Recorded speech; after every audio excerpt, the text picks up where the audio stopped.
सभी दर्शकों को राधे राधे, जय श्री राधे। दर्शकों, मैं आपको इस वीडियो में मोक्षदा एकादशी की कथा सुनाने जा रहा हूँ। आप कृपया ध्यानपूर्वक सुने। मोक्षदा एकादशी, मार्गशीर्ष शुक्ल पक्ष। युधिष्ठिर बोले, हे भगवान, मार्गशीर्ष माह के शुक्ल पक्ष की एकादशी का नाम क्या है? उस दिन कौन से देवता की पूजा की जाती है और उसकी विधि क्या है? भगवान श्री कृष्ण ने कहा, नृपश्रेष्ठ, मार्गशीर्ष माह के शुक्ल पक्ष की एकादशी मोक्षदा के नाम से प्रसिद्ध है। इस दिन श्री दामोदर भगवान की पूजा धूप दीप नैवेद्य आदि से भक्ति पूर्वक करनी चाहिए। इस एकादशी के व्रत के प्रभाव से नरक में गए हुए माता पिता पुत्रादि को स्वर्ग की प्राप्ति होती है। अब मैं पूर्व काल की कथा कहता हूँ।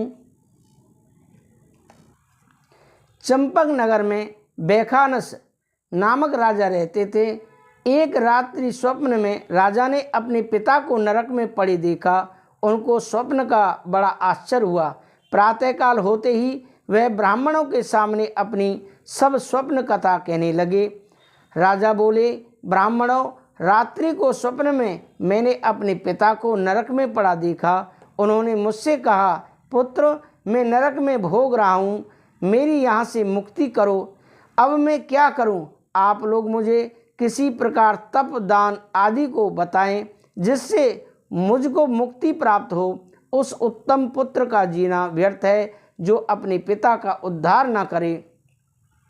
ब्राह्मण बोले कि हे राजन, यहाँ से निकट पर्वत मुनि का आश्रम है। वे भूत और भविष्य के भी ज्ञाता हैं। आप सब ये बातों उनसे जाकर पूछ लीजिए। ब्राह्मण की बात सुनकर राजा मुनि के आश्रम में गए। राजा ने जाकर उनको साष्टांग प्रणाम किया।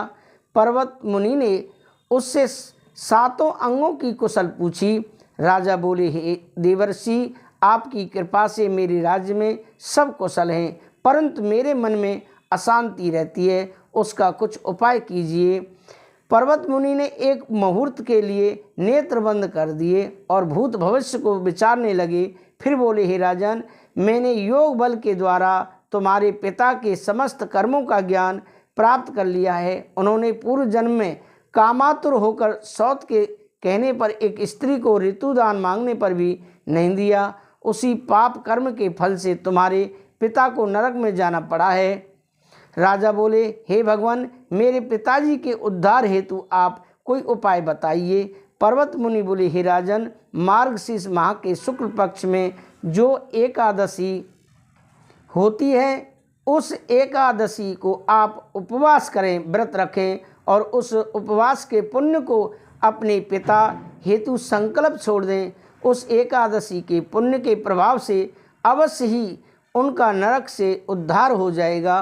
पर्वत मुनि के वचनों को सुनकर राजा अपने महल को लौट आए और कुटुंब सहित मोक्षदा एकादशी का उपवास किया। उस उपवास के पुण्य को राजा ने अपने पिता को संकल्प छोड़ दिया। उस पुण्य के प्रभाव से राजा के पिता को मुक्ति मिली और स्वर्ग में जाते हुए वे अपने पुत्र से बोले, पुत्र, तेरा कल्याण हो। ऐसा कहकर वे स्वर्ग को चले गए।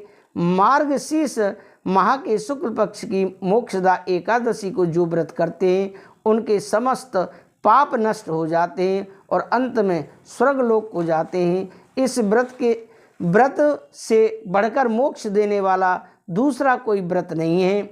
इस कथा को सुनने व पढ़ने से वाजपेयी यज्ञ का फल प्राप्त होता है। कथा सार है, यह कथा पिता के प्रति भक्ति और दूसरों के लिए पुण्य अर्पित करने की अनुपम गाथा है। यह एकादशी का व्रत केवल करने वाले प्राणी का ही नहीं बल्कि उसके पितरों का भी भला करता है। अपने किसी सगे सहोदर मित्र बंधु को भी इस व्रत का फल अर्पण करने से उसके भी पापों के कलेशों का नाश हो जाता है। जो साधक माता पिता में ईश्वर को देखते हैं, भगवान विष्णु की असीम अनुकंपा से उनकी समस्त कामनाओं की सिद्धि होती है। तो दर्शकों, ये रही मोक्षदा एकादशी की कथा। आपको कैसी लगी कमेंट करके अवश्य बताएं। राधे राधे, जय श्री राधे।